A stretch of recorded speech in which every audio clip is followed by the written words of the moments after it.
Hello friends, welcome to தியா சமையல். இன்னைக்கு நம்ம சமைக்க போகிற ரெசிபி என்னன்னா 5 வகையான காய் வறுவல் தான் பார்க்க போகிறோம்.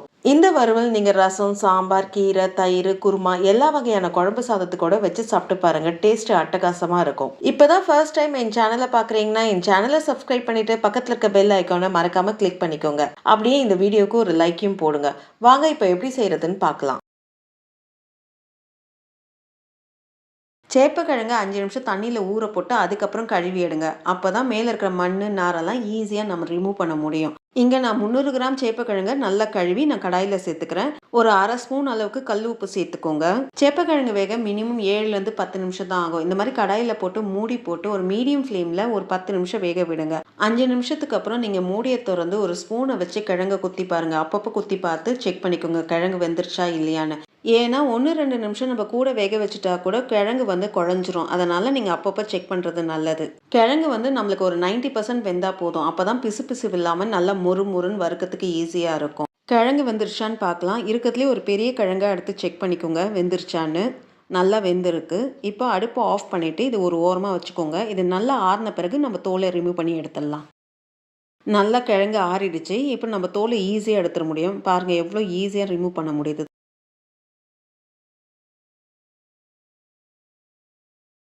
கிழங்கோட தோல் எல்லாத்தையும் எடுத்தாச்சு. இப்போ நம்ம கட் பண்ணி எடுத்துக்கலாம். உங்களுக்கு விருப்பப்பட்ட ஷேப்பில் நீங்கள் கட் பண்ணிக்கலாம். நீட்டு வாக்குலையோ இல்லை ரவுண்ட் ஷேப்லேயோ நீங்கள் கட் பண்ணி எடுத்துக்கலாம். நான் இங்கே ரவுண்ட் ஷேப்பில் கட் பண்ணிக்கிறேன். எல்லா கிழங்கையும் கட் பண்ணி எடுத்தாச்சு. இப்போ நம்ம ட்ரை மசாலாவை சேர்த்துக்கலாம். 1/4 ஸ்பூன் மஞ்சப்பொடி சேர்த்துக்கோங்க. 1/4 ஸ்பூன் மிளகுத்தூள் சேர்த்துக்கோங்க. 1/4 ஸ்பூன் சீரகத்தூள் சேர்த்துக்கோங்க. 1 ஸ்பூன் வெறும் மிளகாத்தூள் நல்லா கோபுரம் மாதிரி எடுத்து சேர்த்துக்கோங்க. 3/4 ஸ்பூன் தனியாத்தூள் சேர்த்துக்கோங்க. தேவையான அளவு உப்பு சேர்த்துக்கோங்க. புளி தண்ணி நல்லா திக்காக கரைச்சி ஒரு 2 ஸ்பூன் சேர்த்துக்கோங்க. எல்லாம் ஒன்று சேர நல்லா பெசரி விட்டுக்கோங்க. தண்ணி தேவைப்பட்டால் லைட்டாக தெளித்து பெசரி விட்டுக்கோங்க.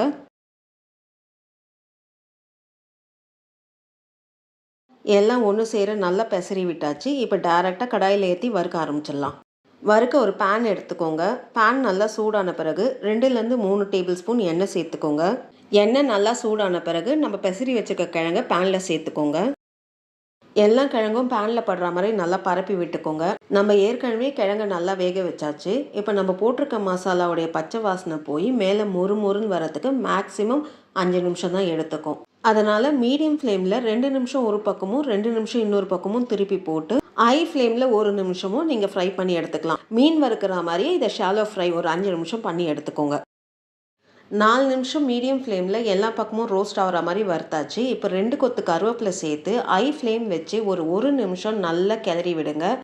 இன்னும் கிழங்கு நல்லா டீப் ரோஸ்ட் ஆகி மேலே நல்லா மொறுன்னு உள்ளே நல்லா சாஃப்டாக ஒரு சூப்பரான ஸ்டார்டர் மாதிரி ரெடி ஆகிடும். நீங்கள் கிழங்கை வறுத்து தட்டில் மாற்றி திரும்பி பார்க்கறதுக்குள்ளே பசங்க எல்லாம் காலி பண்ணிடுவாங்க. அந்த அளவுக்கு டேஸ்ட்டாக இருக்கும். பாவக்காவுடைய கசப்பு தன்மை போகிறதுக்கு மோரில் ஒரு 10லேருந்து 15 நிமிஷம் ஊற போட்டிங்கன்னா அதோடைய கசப்பு தன்மை போயிடும். ஆனால் அந்த மாதிரி செய்யாமல் நம்ம சமைக்கும் போதே சேர்க்குற பொருள் மூலமாக அதோடைய கசப்பு தன்மையை ஓரளவுக்கு கம்மி பண்ணி எடுத்துகிட்டு வர முடியும். பாவக்காய் ஓரளவு மெலிசாக ரவுண்டாக கட் பண்ணி எடுத்துக்கோங்க. பாவக்காவுடைய விதை பிஞ்சாக இருந்தால் சேர்த்துக்கோங்க. ஒரு வேளை முத்தின விதையாக இருந்தால் அதை எடுத்துகிட்டு சேர்த்துக்கோங்க. பாவக்காய் வறுக்கிறதுக்கு ஒரு கடாய் எடுத்துக்கோங்க. கடாய் நல்லா சூடான பிறகு 3 டேபிள் ஸ்பூன் எண்ணெய் ஊற்றிக்கோங்க. எண்ணெய் ஊற்றி நல்லா சூடான பிறகு 1/4 ஸ்பூன் கடுகு சேர்த்துக்கோங்க. கடுகு சேர்த்து நல்லா வெடிக்க ஆரம்பித்த பிறகு 1/4 ஸ்பூன் உளுந்து சேர்த்துக்கோங்க. 2 ஸ்பூன் கடலைப்பருப்பு சேர்த்துக்கோங்க. கடலைப்பருப்பும் உளுந்தும் லைட்டாக செவக்கிற அளவுக்கு வறுத்து விட்டுக்கோங்க. உளுந்தும் கடலைப்பருப்பும் லைட்டாக செவக்க ஆரம்பிச்சிருச்சு. இப்போ இதில் 2 காஞ்ச மிளகாய் சேர்த்துக்கோங்க. கொஞ்சம் கருவேப்பிலை சேர்த்துக்கோங்க. 6 பல்லு பூண்டு இடித்து வச்சுருக்கேன், அதையும் இதில் சேர்த்துக்கோங்க. பூண்டும் கருவேப்பிலையும் சேர்த்து நல்லா வதக்கி விடுங்க. பூண்டை நல்லா வதக்கி விட்டாச்சு. இப்போ இதில் ஒரு பெரிய வெங்காயத்தை நீட்டு வாக்கில் கட் பண்ணி வச்சுருக்கேன், அதை இதில் சேர்த்துக்கலாம். வெங்காயம் சேர்த்து நல்லா கிளறி விடுங்க. வெங்காயம் நம்மளுக்கு டிரான்ஸ்பரண்ட்டாக மாறும் தெரியுங்களா, அந்த அளவுக்கு வதக்கி விட்டால் போதும். வெங்காயம் கண்ணாடி மாதிரி மாறுற அளவுக்கு வதக்கி விட்டாச்சு. இப்போ இதில் 250 கிராம் பாவக்காவை கட் பண்ணி வச்சுருக்கேன், அதை இதில் சேர்த்துக்கோங்க. பாவக்காய் சேர்த்து நல்லா கிளறி விடுங்க. ஒரு 5 நிமிஷம் இந்த எண்ணெயில் நல்லா வதக்கி விடணும். இந்த மாதிரி பாவக்காவை 5 நிமிஷம் இந்த எண்ணெயில் நல்லா வதக்கி விடும் போது பாவக்காவுடைய கசப்பு தன்மை ஓரளவுக்கு கம்மியாகும். அடுப்பை மீடியம் ஃப்ளேம் வச்சு கிளறி விடுங்க. மீடியம் ஃப்ளேமில் 5 நிமிஷம் பாவக்காவை நல்லா வதக்கி விட்டாச்சு. இப்போவே 50% நல்லா வெந்துடுச்சு. இப்போ மசாலாவை சேர்த்துக்கலாம். 1/4 ஸ்பூன் மஞ்சள் சேர்த்துக்கோங்க. 1 ஸ்பூன் மிளகாத்தூள் சேர்த்துக்கோங்க. 1 1/2 ஸ்பூன் தனியாத்தூள் சேர்த்துக்கோங்க. 1/4 ஸ்பூன் சீரகப்பொடி சேர்த்துக்கோங்க. உங்கள் டேஸ்ட்டுக்கு ஏற்ற மாதிரி உப்பு சேர்த்துக்கோங்க. திக்காக கரைச்ச புளியை ஒரு 2 டேபிள் ஸ்பூன் சேர்த்துக்கோங்க. புளி தண்ணி சேர்க்கறதுனால இந்த பாவக்காய் வறுவல் சாப்பிடும் போது நம்ம பாவக்காவுடைய கசப்பு ஒரு 90% நம்மளுக்கு தெரியவே தெரியாது. மசாலா சேர்த்த பிறகு எல்லாத்தையும் சேர்த்து நல்லா கிளறி விடுங்க. ஒரு நிமிஷம் நல்லா கிளறி விடுங்க. 1 நிமிஷம் இந்த பாவக்காவை இந்த மசாலாவோட நல்லா பெரட்டி விட்டாச்சு.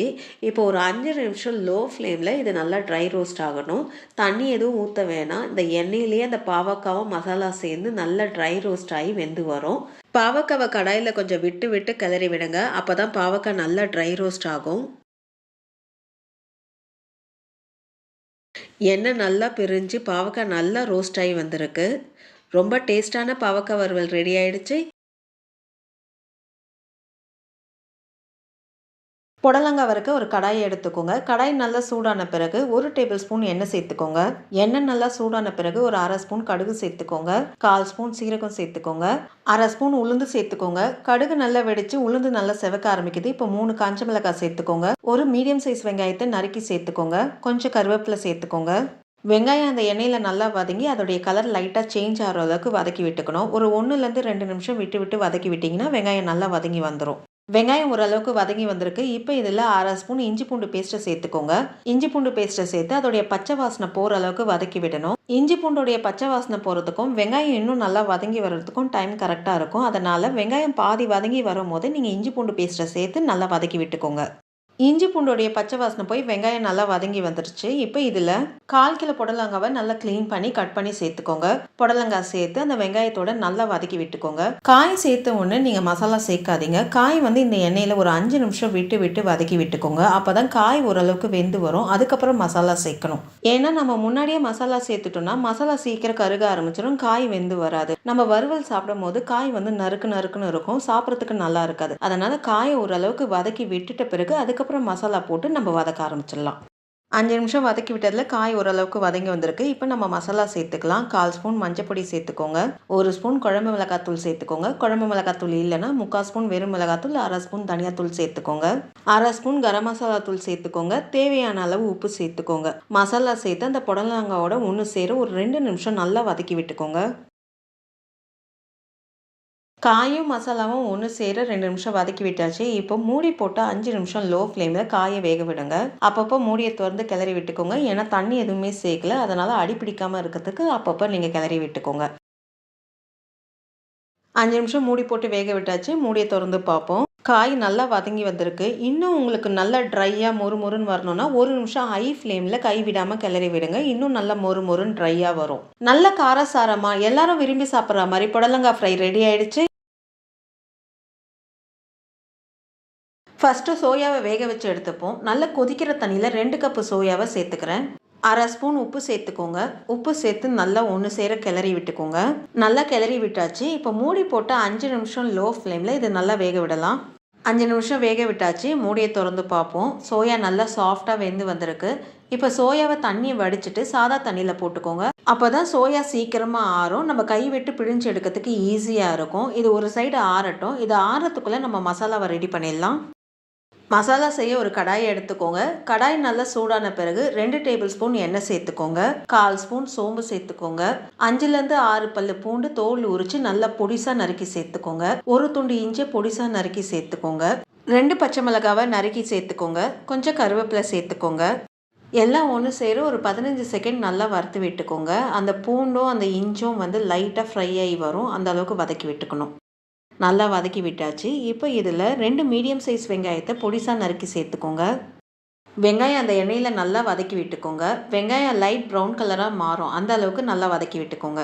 இந்த வீடியோ பார்த்துட்டு இருக்கோங்க இந்த சேனலை சப்ஸ்கிரைப் பண்ணிவிட்டு உங்களோட சப்போர்ட்டை எனக்கு கொடுங்க. அது மட்டும் இல்லாமல் உங்களுடைய ஒப்பீனியன் சஜஷனை எனக்கு கமெண்ட் செக்ஷனில் போஸ்ட் பண்ணுங்கள். என்னுடைய இம்ப்ரூவ்மெண்ட்டுக்கு அது ரொம்ப யூஸ்ஃபுல்லாக இருக்கும். வெங்காயத்துடைய கலர் மாறுற அளவுக்கு நல்லா வதக்கி விட்டாச்சு. இப்போ ஒரு மீடியம் சைஸ் தக்காளியை பொடிசாக நறுக்கி சேர்த்துக்கோங்க. தக்காளி சேர்த்து 1 நிமிஷம் இந்த வெங்காயத்தோட நல்லா கிளறி விட்டுக்கோங்க. தக்காளி நல்லா சாஃப்டாகிற அளவுக்கு வதக்கி விட்டுக்கிட்டா போதும். நல்லா மசிகிற அளவுக்கு வதக்கி விடணும்னு அவசியம் இல்லை. தக்காளி நல்லா வதக்கி விட்டாச்சு. இப்போ நம்ம ட்ரை மசாலாவை சேர்த்துக்கலாம். 1½ ஸ்பூன் வெறும் மிளகாத்தூள் சேர்த்துக்கோங்க. 1 ஸ்பூன் தனியாத்தூள் நல்ல கோபுரம் மாதிரி எடுத்து சேர்த்துக்கோங்க. 1/4 ஸ்பூன் மஞ்சப்பொடி சேர்த்துக்கோங்க. 1/4 ஸ்பூன் சீரகத்தூள் சேர்த்துக்கோங்க. 1/2 ஸ்பூன் கரம் மசாலா தூள் தலைவெட்டி சேர்த்துக்கோங்க. தேவையான அளவு உப்பு சேர்த்துக்கோங்க. ட்ரை மசாலா சேர்த்து எல்லாம் ஒன்று சேர அந்த தக்காளி வெங்காயம் இந்த மசாலாலாம் ஒன்று சேர நல்லா கிளறி விட்டுக்கோங்க. 1 நிமிஷம் கிளறி விட்டுக்கிட்டா போதும். 1 நிமிஷம் மசாலா வெங்காயம் தக்காளியோட நல்லா வதக்கி விட்டாச்சு. இப்போ நம்ம சோயாவை சேர்த்துக்கலாம். சோயா நல்லா ஆறி இருக்குது. இப்போ சோயாவில் இருக்க தண்ணியெல்லாம் நல்லா பிழிஞ்சு எடுத்துகிட்டு நீங்கள் கடாயில் சேர்த்துக்கோங்க. சோயா சங்க்ஸ்னால் சில பேருக்கு என்னன்னு தெரியாமல் இருக்கும். சோயா சங்க்ஸ்னால் மீல் மேக்கர் தான் சோயா சங்க்ஸ்ன்னு சொல்லுவாங்க. எல்லாம் சோயாவும் தண்ணியை நல்லா பிழிஞ்சு எடுத்துகிட்டு கடாயில் சேர்த்தாச்சு. மசாலா சோயா எல்லாம் ஒன்று சேர நல்லா கிளறி விட்டுக்கோங்க. ஒரு நிமிஷம் நல்லா கிளறி விட்டுக்கோங்க. ட்ரை மசாலான்றனால நான் தண்ணி எதுவுமே சேர்க்கல. உங்களுக்கு தொக்கு பதத்துக்கு வேணும்னா கொஞ்சம் தண்ணி சேர்த்து நீங்கள் நல்லா கிளறி விட்டுக்கோங்க. எல்லாம் ஒன்று சேர நல்லா கிளறி விட்டாச்சு. இப்போ 5 நிமிஷம் விட்டு நல்லா கிளறி விட்டுக்கோங்க. அந்த மீல் மேக்கரில் இருக்க தண்ணியெல்லாம் நல்லா ட்ரை ஆகணும். அதனால் கொஞ்சம் விட்டு கிளறினீங்கன்னா அந்த மீல் மேக்கரில் இருக்க தண்ணியெல்லாம் நல்லா ட்ரை ஆகி வந்துடும். அந்த மசாலாவும் சோயாக்குள்ளே நல்லா இறங்கி சாப்பிட்றதுக்கு நல்லா டேஸ்ட்டாக இருக்கும். 5 நிமிஷம் நல்லா விட்டு கிளறி விட்டாச்சு. இப்போ இதில் 1/2 ஸ்பூன் மிளகுத்தூள் சேர்த்துக்கோங்க. மிளகுத்தூள் சேர்த்து ஒரு 30 செகண்ட் நல்லா கிளறி விட்டுக்கோங்க. மிளகுத்தூள் சேர்த்து 30 செகண்ட் நல்லா கிளறி விட்ட பிறகு கடைசியாக கொஞ்சம் கொத்தமல்லி சேர்த்து ஒரு கலரி விட்டு அடுப்பு ஆஃப் பண்ணிவிடுங்க. ப்ரோட்டீன் ரிச்சாக நல்ல டேஸ்ட்டாக மீல் மேக்கர் ஃப்ரை ரெடி ஆகிடுச்சு. கோவக்காய் வறுக்க ஒரு கடாய் எடுத்துக்கோங்க. கடாய் நல்லா சூடான பிறகு 1லேருந்து 1½ டேபிள் ஸ்பூன் எண்ணெய் சேர்த்துக்கோங்க. எண்ணெய் நல்லா சூடான பிறகு 1/4 ஸ்பூன் கடுகு சேர்த்துக்கோங்க. 1/4 ஸ்பூன் சீரகம் சேர்த்துக்கோங்க. 5-6 பல்லு பூண்டு நல்லா இடித்து சேர்த்துக்கோங்க. கொஞ்சம் கருவேப்பிலை சேர்த்துக்கோங்க. ஒரு 30 செகண்ட் இந்த பூண்டு அந்த எண்ணெயில் நல்லா வதக்கி விட்டுக்கோங்க. 30 செகண்ட் பூண்டை நல்லா வதக்கி விட்டாச்சு. இப்போ இதில் 300 கிராம் கோவக்காவை நல்லா நீட்டு வாக்கில் கட் பண்ணி சேர்த்துக்கோங்க. கோவக்காய் சேர்த்து ஒரு 8லேருந்து 10 நிமிஷம் இந்த எண்ணெயில் நல்லா வதக்கி விட்டுக்கோங்க. கொஞ்சம் விட்டு வதக்கி விட்டுக்கோங்க. இப்படி வதக்கி விடுறதுனால காய் ஒரு 75% நல்லா வெந்து வந்துடும். மசாலா முன்னாடியே சேர்க்கக்கூடாது. ஏன்னா நம்ம தண்ணி எதுவுமே சேர்க்க போகிறதில்ல. அதனால் மசாலா முன்னாடியே சேர்த்திங்கன்னா மசாலா நல்லா கருக ஆரம்பிச்சிடும், காய் வேகாது. அதனால் காய் ஒரு 8லேருந்து 10 நிமிஷம் இந்த மாதிரி வதக்கி விட்டிங்கன்னா காய் ஓரளவுக்கு வெந்து வந்த பிறகு நீங்கள் மசாலா சேர்த்து வதக்குனீங்கன்னா மசாலா கருகாது, காயை நல்லா வெந்து வரும். 10 நிமிஷம் விட்டு காயை நல்லா வதக்கி விட்டுட்டேன். காய் ஓரளவுக்கு வெந்து வந்திருக்கு. இப்போ நம்ம மசாலாவை சேர்த்துக்கலாம். 1/4 ஸ்பூன் மஞ்சப்பொடி சேர்த்துக்கோங்க. 1 ஸ்பூன் வெறும் மிளகாத்தூள் சேர்த்துக்கோங்க. 1 ஸ்பூன் தனியாத்தூள் சேர்த்துக்கோங்க. தேவையான அளவு உப்பு சேர்த்துக்கோங்க. ட்ரை மசாலா சேர்த்து எல்லாம் ஒன்று சேர ஒரு நிமிஷம் நல்லா கிளறி விட்டுக்கோங்க. மசாலாவோட காய் ஒன்று சேர நல்லா பெரட்டி விட்டாச்சு. இப்போ மூடி போட்டு 5 நிமிஷம் லோ ஃப்ளேமில் இந்த காயும் மசாலாவும் ஒன்று சேர வேக விடுங்க. அப்பப்போ மூடியை திறந்து கிளறி விட்டுக்கோங்க. ஏன்னா நம்ம தண்ணி எதுவுமே சேர்க்கல, அதனால் காய் தீய ஆரம்பிச்சிடும். அதனால் அப்பப்போ நீங்கள் மூடியை திறந்து கிளறி விட்டுக்கோங்க. 5 நிமிஷம் வேக விட்டாச்சு. மூடியை திறந்து பார்ப்போம். காய் நல்லா ஃப்ரை ஆகி வந்திருக்கு. ஒரு கலரி விட்டு காய் வெந்திருக்கான்னு பார்த்துக்கோங்க. காய் நல்லா வெந்து வந்திருக்கு. அதே சமயத்தில் மேலே நல்லா மொறுன்னு இருக்குது. இப்போ கடைசியாக 1/4 ஸ்பூனில் பாதி கரம் மசாலா தூள் சேர்த்து ஒரு கலரி விட்டு அடுப்பு ஆஃப் பண்ணிக்கோங்க. கரம் மசாலா தூள் சேர்க்கறதுனால ஒரு நல்ல ஃப்ளேவர் கிடைக்கும் நம்மளுக்கு. ரொம்ப ஈஸியாக அதே சமயத்தில் செம்ம டேஸ்டான ஒரு கோவக்காய் ஃப்ரை ரெடி ஆயிடுச்சு. இந்த வீடியோ உங்களுக்கு பிடிச்சிருக்கும்னு நினைக்கிறேன். அப்படியே ஒரு லைக்கை தட்டுங்க. மறக்காம என் சேனலை சப்ஸ்கிரைப் பண்ணிட்டு பக்கத்தில் இருக்க பெல் ஐக்கானை கிளிக் பண்ணுங்க. வரும் நாட்கள் இனிதே அமைய நல்வாழ்த்துக்கள். நன்றி, வணக்கம்.